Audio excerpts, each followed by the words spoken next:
Hi, my name's Mickey Neal, and I have some stuff I want to share with you guys today. All right. So I brought a few different things, media wise, because I collect a bunch of different stuff, but I tried to pick out stuff I felt was more representative. So I brought a couple movies. This one, a VHS copy of The Brood by David Cronenberg. I do personally really love this film, and I feel like David Cronenberg's very representative of like the Canadian film industry, as him being around forever, still remaining in Toronto. He's like a big backbone of like Canadian filmmakers, and personally, I just love his stuff. And The Brood being like one of his earlier things, I feel like still kind of retains that identity, and I personally love it. Second thing that I brought, which is a little more unconventional, is Paul, which is actually one of my favorite movies. I'd call it like one of my favorite guilty pleasure movies. But this is the movie I watch as like a feel good movie. It hits a lot of different spots of like comedy, the actors that are in it. I personally am like a big Seth Rogen lover. I'm not sick of him. Put him in everything. I don't mind. So this is something. It came out when I was, I think maybe around 12 or something. So it also is just very nostalgic of a movie for me as well. So I thought those were like a good represented like way to represent kind of two aspects of my personality personally. The other thing I have here, I didn't bring. I only brought one of my records. There's another one I wanted to bring, but I want it to be more fragile. I brought the F sharp A sharp Infinity by Godspeed You Black Emperor, which is one of my favorite albums by them. But this one in particular, I have a really strong relationship with, not only because Godspeed is one of my favorite bands, but because this vinyl, I think, particularly demonstrates why vinyl can be so interesting. Not only it being like higher fidelity and like having everything sound really nice, the second side of this record has a locked groove. So when you play it, if you don't like take the needle off, it will just play forever. And the first time I put this on, I had gotten it for Christmas. And I just threw it on in the background, and I was dicking around with my roommates or whatever at the time. And I didn't realize until like 40, 50 minutes after I had like it was like halfway through after I flipped the record, and like 50 minutes after that I was like, why is it still playing? There's no way this is still going. And I like stared at it for a while until I realized that like, yeah, it like locks in at the end, and then it just plays the last little bit over and over until you pull it off. And I thought that was very interesting, and I hadn't understood the infinity part of this album until I got the vinyl, and it makes it all the more special, including some of the additions that they have in there, like the squished, the flattened penny. Um, that for me was also kind of nostalgic in the sense that it's like I feels very Canadian, the flattened penny. And I used to live by a railroad. Me and my dad would walk down the railroad, and we'd find pennies and we'd collect them, or we'd leave them there and then go back later. So that was even more like, it's a very, Godspeed's Canadian, and it felt like a very nice Canadian touch. The last piece, I forgot to pull these out before, sorry. I collect a bunch of different magazines and stuff. I brought a couple samples. I will say, like, it's kind of eclectic all over the place, some of the stuff, but I mainly collect a lot of heavy metal magazines. I started when I was around 12. My dad gave me his his only copy of heavy metal. He gave it to me. I actually ended up losing it some years ago, and I've been searching for that exact copy for years. Turns out it's very rare because it was one of the very first, so I'm a little mad, but I have a huge collection. Heavy metal has been very close to my heart. It's like nice, you can go and you can just kind of read randomly. There's a ton of great artists. I do also love the movie as well.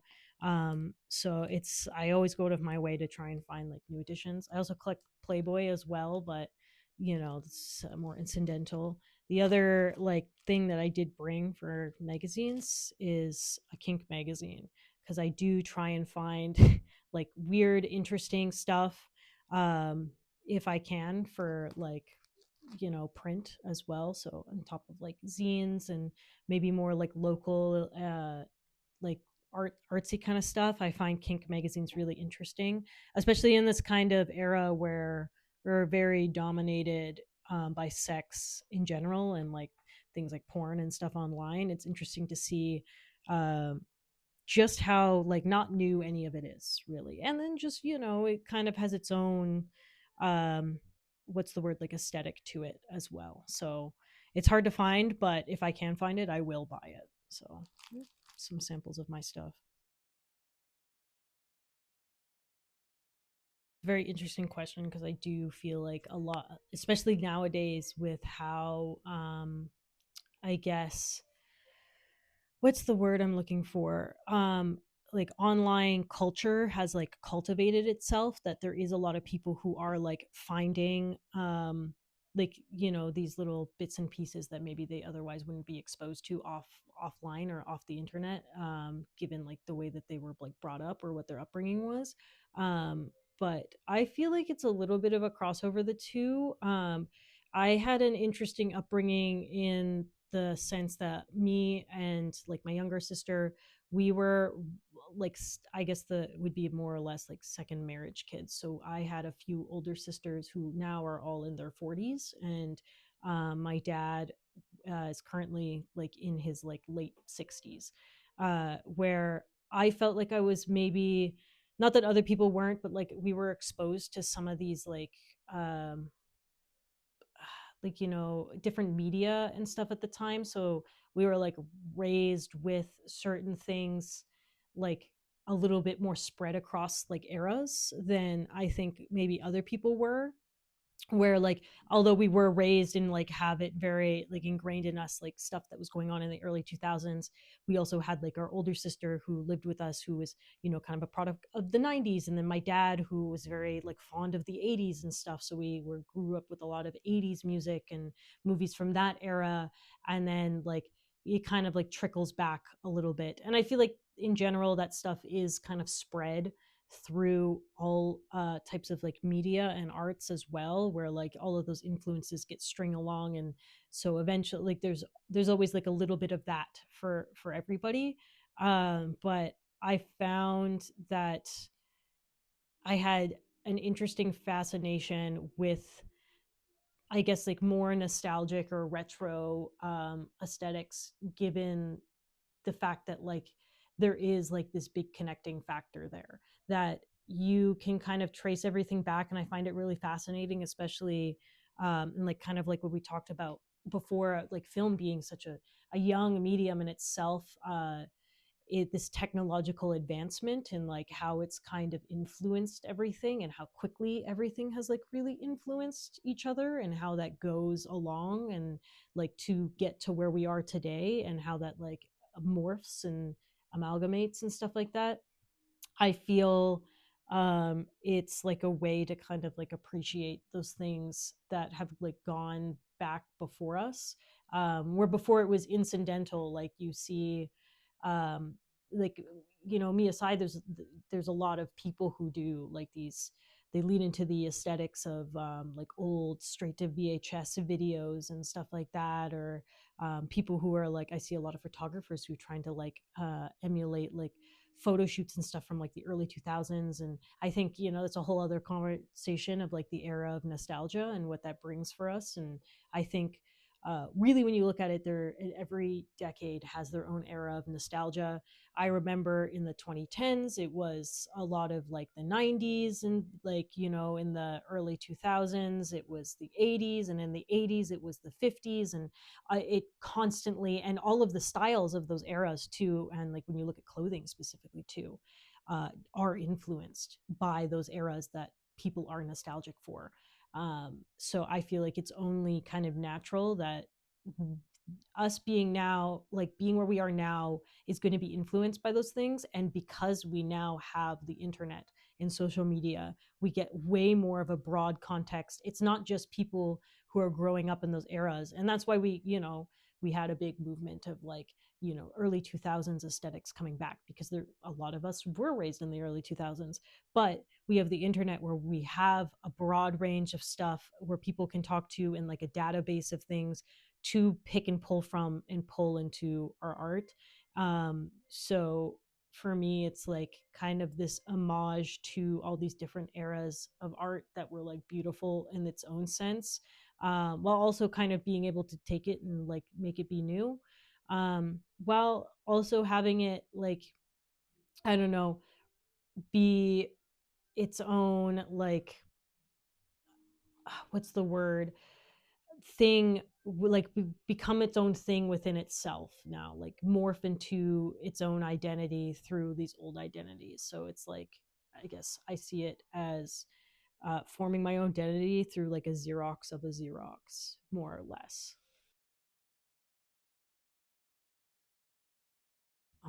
Is there an end goal?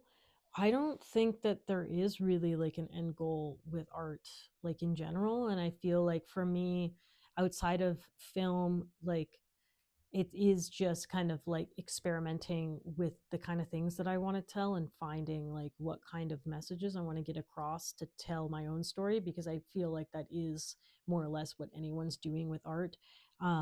And I don't really see myself as a filmmaker more than I see myself as an artist, because for me, film was really just the embodiment of all aspects of art. And as much as I love film, I also love uh, I used to be an illustrator and painter, and that was like my kind of starting point. I like from like an infant, I was always really good at drawing, and then I had a love for visual arts in that sense, and then later like music and stuff like that, and then it eventually spiraled into film.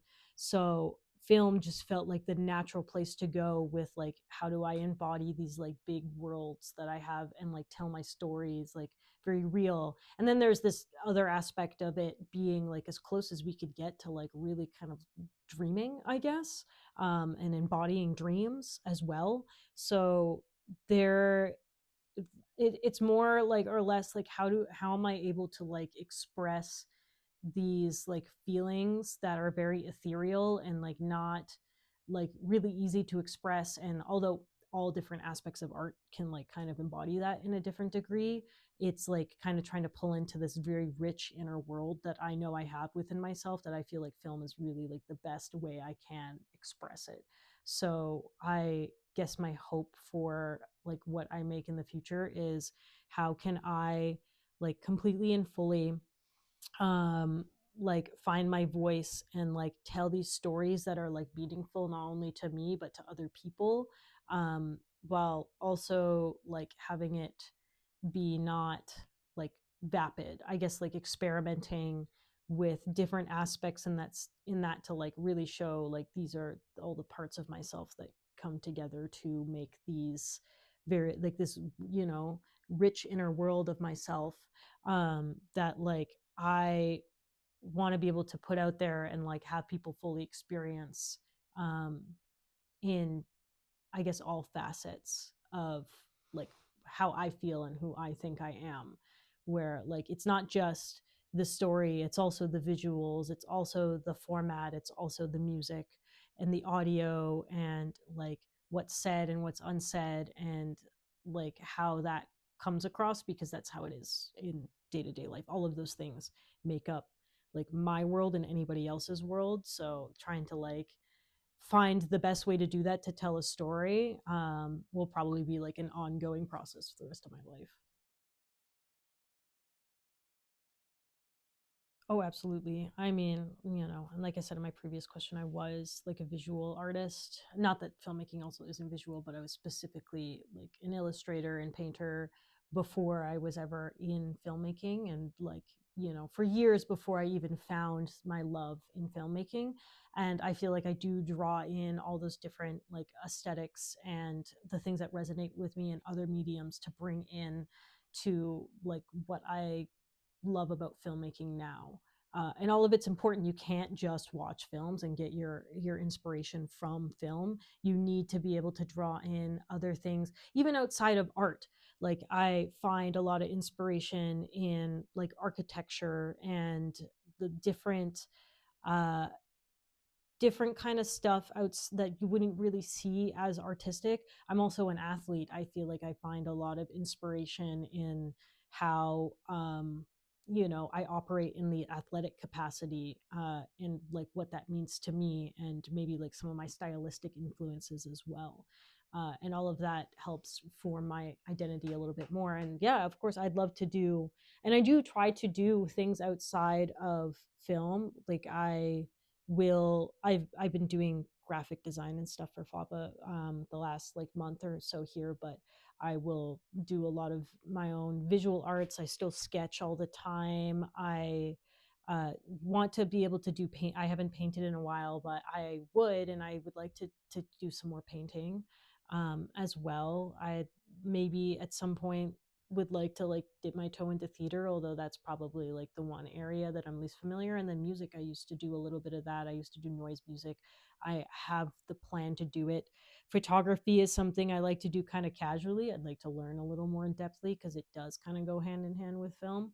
But overall, I am just an artist, and I'm just trying to find like the best means to express myself as an artist and not just a filmmaker, even though filmmaking is what I feel um the best way for me, and like the thing that comes the most naturally for me to like express myself. I also do like a little bit of writing. I write poetry and prose. I'm currently writing like a short story.